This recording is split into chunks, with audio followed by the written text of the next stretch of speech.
තෙරුවන් සරණයි. මම දෙයක් කියන්නද? මට දෙයක් දැනගන්න ඕනේ. ඔයා බොන්න ඇයි? හැදුව මොකක්ද? මොකද ගොඩාක් අය කියනවා එයාලා බොන්න සතුටු වෙන්නට කියලා. හැබැයි මෙහන්න මේ බීලා පස්සේ ඔයා සිහිය නැති වෙනවා.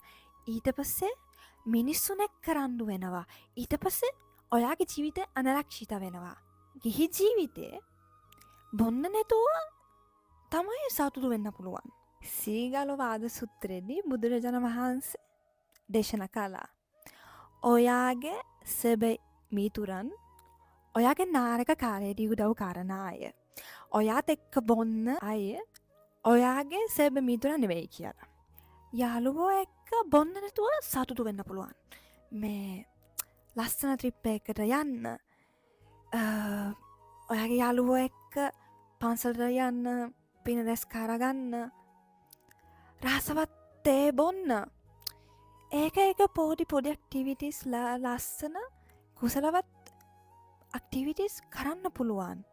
ඒකෙන් සතුටු වෙන්න පුළුවන්. බොන්න නැතුව, අපේ අංගට රිද්දන්න නැතුව. බුදුරජාණන් වහන්සේ අපිට දේශනා කළා බොන්න එපා කියලා. මේක ඇයි?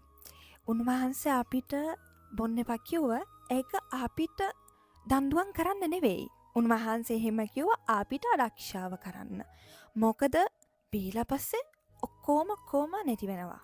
අපේ ඇඟ නැති වෙනවා. ඊට පස්සේ අපේ සිහිය නැති වෙනවා. ඊට පස්සේ අපේ ආරක්ෂණ නැති වෙනවා. ඒක මතක තියාගන්න. අපේ ජීවිතේ ඒක අතහරින්න ඕනේ. ඒක නිසා පුළුවන් නම් ඔබ උත්සාහ කරන්න. නාරක පුරුදු නැති කරගන්න. ඊට පස්සේ ඔයාගේ ජීවිතේ ඔයාගේ මේ ෆ්‍රෙන්ඩ්ෂිප් එක රිලේෂන්ෂිප් එක අනිවාර්යයෙන්ම යහපත් වෙයි. තෙරුවන් සරණයි.